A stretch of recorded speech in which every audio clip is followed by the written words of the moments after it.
시청자 여러분 안녕하십니까? 오전 10시 반 프레스룸 라이브 최인영입니다. 유한솔입니다. 살아있는 뉴스를 더 깊게, 더 쉽게 전해드립니다.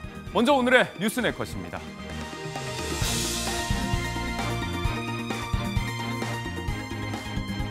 윤석열 전 대통령과 조은석 내란 특검 신경전이 치열합니다. 내일 오전 출석을 앞두고 지하주차장이냐 아니냐, 공개냐 비공개냐부터 기싸움입니다.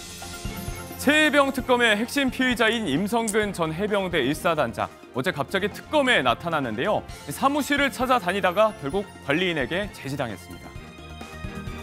대통령이 찾는 식당 항상 관심이죠. 어제 첫 시정 연설을 마친 이 대통령은 대구탕집을 찾았습니다. 빨간 앞치마에 의미를 두기도 하는데요. 골목 경제 활성화를 말하고 싶었다 합니다.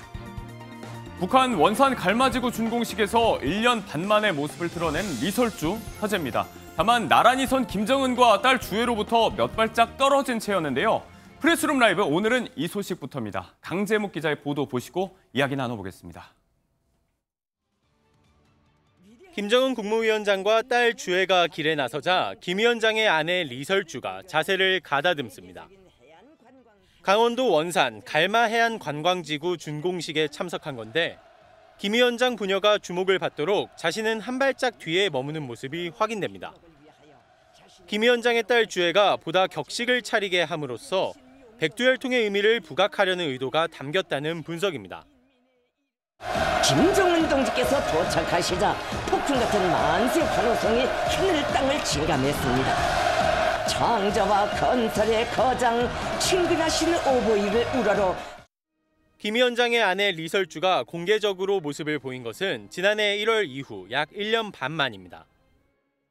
리설주는 명품백과 함께 편안한 바지 차림을 보이는 등 이전과는 다른 모습으로 공개 행보를 펼쳤습니다. 김일성 시기부터 여성들은 바지를 입는 것이 아니다라고 지시를 했기 때문에 여성이 바지를 입고 나온 것은 굉장히 이례적이다. 북한 사회가 김정은 일가의 영향을 크게 받는다는 점에서 이번 리설주의 복장이 북한 사회 여성들의 복장에도 변화를 주는 계기가 될 수 있다는 분석도 나옵니다.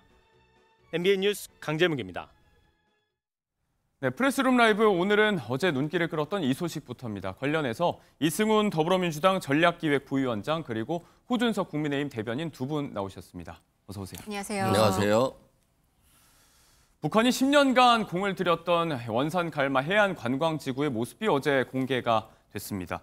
그동안 구축을 해왔던 관광 숙박시설 이런 부분들을 떠나서 탁 트였던 해안가라든지 해변의 모습 이런 것들이 일단 눈에 들어왔는데 별개로 함께 눈길을 끌었던 게 이제 아내 리설주의 등장이었습니다. 공식 석상에 함께 등장한 게 1년 반 만이라고 하는데 사실 리설주를 두고 그건 실종설 이런 얘기도 제기되지 않았습니까? 그렇습니다. 1년 반 만에 등장한 것이기 때문에 상당히 의문이 많이 있었고 어떤 내부적인 어떤 문제가 있는 거 아니냐 이런 얘기들이 있었습니다만 좀 건재한 모습을 보였고요. 예. 또 딸과 함께 등장했기 때문에 이 주혜 씨를 또 후계자로 띄우는 거 아니냐 이런 얘기들도 많이 있습니다만 네. 아직 북한이라고 하는 것이 백두혈통에 좀 강조하다 보니까 그렇죠. 아직까지는 그건 알 수 없을 것 같고요. 그럼에도 불구하고 갈마 관광지구가 굉장히 시설이 어느 정도 좀 좋아 보입니다. 예. 그런 측면에서는 북한의 파병을 통해서 상당히 러시아의 지원을 많이 받은 것 같아요. 그런 측면인데 앞으로도 또 러시아의 추가 파병을 모집하고 있다라고 하는 거니까 네. 결국 북한 주민들, 병사들의 인권 문제는 또 악화되고 있다라고 볼 수 있을 것 같습니다. 네, 어제 국회 정보위에서 이종석 국정원장이 직접 전망을 하기를 이제 이르면 7, 8월 정도에 또 러시아 추가 파병이 있을 것 같다. 여기에 대한 경제적인 지원들. 또 이제 이런 원산 갈마지구 준공식을 저희가 봤는데 관광 산업은 대북 제재 대상에서 좀 비켜나 있기 때문에 이런 대북 제재 속에서도 북한이 좀 경제적으로 돌파구를 마련하는 거 아닌가 이런 우려도 나오고 있습니다. 그렇죠. 일단 갈마 관광지구에 일단 내국인들을 투입해서 좀 시설을 점검을 할 것 같고요. 네. 두 번째는 이제 러시아 여행사에서 관광객들을 모집하고 있다라고 합니다. 그러면 여기가 접근성이 떨어지기 때문에 일단 네. 비행기를 통해서 관광객들을 모집할 것 같고요. 두 번째로는 러시아와 북한 간의 철도 연결도 지금 보강 작업을 하고 있다라고 네. 하고 있거든요. 그렇다고 한다면 일단 외국과의 관광 정상화 그리고 길게 보면 또 대한민국이 정권이 바뀌었기 때문에 네. 아무래도 북한 입장에서 보면 다시 이런 관광 산업이 남한과 이루어질지에 대한 관심도 상당히 가질 것으로 보여집니다. 네. 저희가 처음에 이제 눈길을 끌었던 리설주의 이야기를 조금 더 하고 넘어가자면 이제 김정은 위원장 옆을 나란히 지킨 건 사실 딸 주애였고요. 사실 최근 행보에서 계속해서 확인됐던 게 그런 모습이었는데 몇 발짝 뒤에서 떨어져서 함께 수행하던 모습.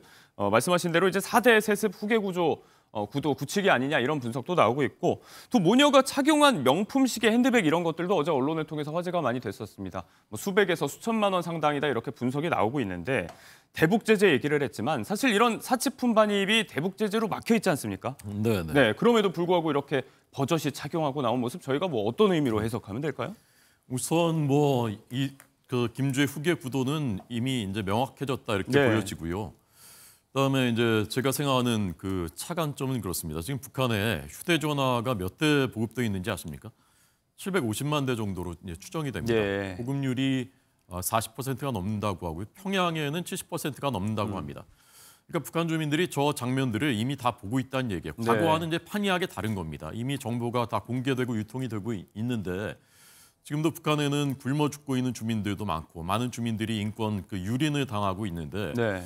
저런 장면들을 보면서 과연 북한의 특히 젊은이들, MZ세대들이 어떤 생각을 하고 있을까? 지금 이제 탈북해서 우리나라에 와 있는 예. 북한의 MZ 그 주민들의 얘기를 들어보면 완전히 이제 다른 세대들입니다. 그 앞 세대들하고. 예. 그런데 지금도 앞서 이제 이수훈 위원장님 지적하신 대로 많은 젊은이들이 사실상 팔려가서 지금 러시아에서 남의 나라 전쟁에 참전하고 있고 네. 거기서 많은 사람들이 목숨을 잃고 다치고 있는 이런 상황인데 저기에 이제 지도자들이라는 사람들은 명품 외국 거 저 입고 저렇게 다니는 모습. 네. 저런 것을 주민들이 어느 정도 언제까지 용인해 줄 수 있을까? 그래서 저는 이 체제가 과연 얼마나 유지가 될 수 있을까에 대해 저는 굉장히 의구심이 있고요. 네.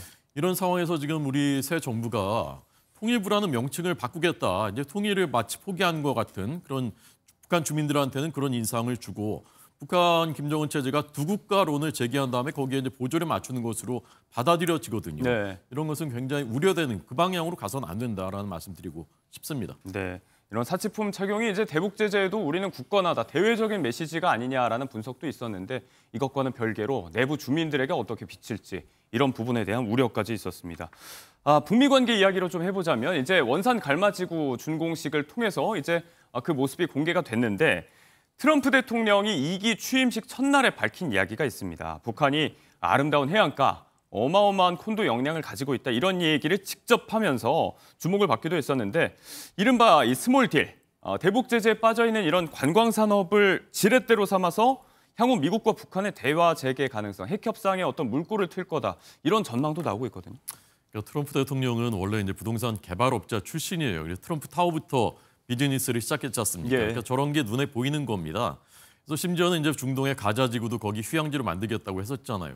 그러니까 이제 저런 아이디어를 가질 수 있는데 네. 이게 핵과 ICBM 문제가 해결되지 않고 저 관광 개발이 될 가능성은 저는 없다고 생각합니다. 예. 우리가 이미 금강산 관광 다 시작을 했었는데 그때 현대아산이 지어놨던 그 시설들 다 압류돼 버렸어요. 개성공단조차도 우리 공장, 우리 기업들 거 다 압류돼 버렸지 않습니까? 네. 그런데 이제 저것이 핵과 ICBM 문제 결국 그것이 풀려야 되는데 예. 김정은 입장에서는 이제 임기가 3년 정도밖에 남지 않은 트럼프 대통령을 믿고 빅딜을 해서 나의 목숨줄인 핵을 포기한다. 있을 네. 수 없는 일이고 ICBM 가지고 이제 거래할 가능성이 있는 것인데 트럼프 입장에서는 네. 그렇기 때문에 우리 입장에서는 더욱 더 한미 간의 공고한 신뢰관계를 쌓고 네. ICBM만 거래하고 핵은 그대로 남아 있으면은 우리한테는 이제 재앙이 되는 것이거든요. 네. 그런데 이제 이재명 대통령께서 한미 협력 이런 것을 언급한 것은 긍정적으로 봅니다만 네네. 나토 정상회의 결국 이제 참석하지 않은 것. 그다음에 국정원장이 이른바 이제 반미파로 알려져 있는 이른바 자주파라는 이종석 국정원장이 됐는데 여기에 뭐 우리는 국정원이 남북 대화에 이바지하겠다 네. 이런 입장 밝히고 있는 것. 이런 것을 미국 정부에서 과연 어떤 시각으로 볼지 이런 굉장히 우려가 되는 부분이죠. 반면에 이제 동맹파로 알려진 위성락 실장이 또 나토에 참석을 해서 전해온 이야기들도 있고요. 아직은 대통령이 트럼프 대통령을 만나지 못하고 있는데 이렇게 조금씩 신호가 감지되고 있고 수면 위로는 공식화가 안 되고 있지만 미국과 북한의 대화 재개.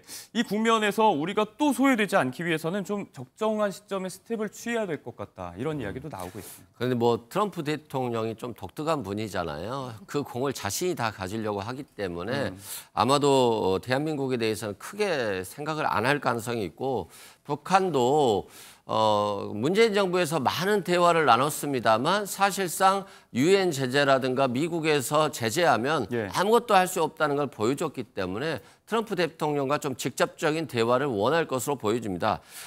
트럼프 대통령 같은 경우는 북한의 핵을 사실상 보유를 인정하는 듯한 발언들을 많이 했거든요. 그래서 ICBM 개발 억제에 좀 제한을 둘 것 같은데 그런 측면에서 이재명 대통령이 더욱더 적극적으로 북한의 핵 개발을 막고 또 고도화를 막고 그러면서 그것과 연계된 대북 제재 완화 이게 상호 교환하는 방식으로 가야 될 것 같아요. 그렇지 않다라고 한다면 또 오히려 북한이 핵 개발을 공고히 할 수도 있거든요. 그래서 이 부분은 외교 문제 뭐 여러 가지 문제들이 연결되어 있기 때문에 조금 심사숙고해서 이재명 대통령이 접근할 것으로 보여집니다. 네.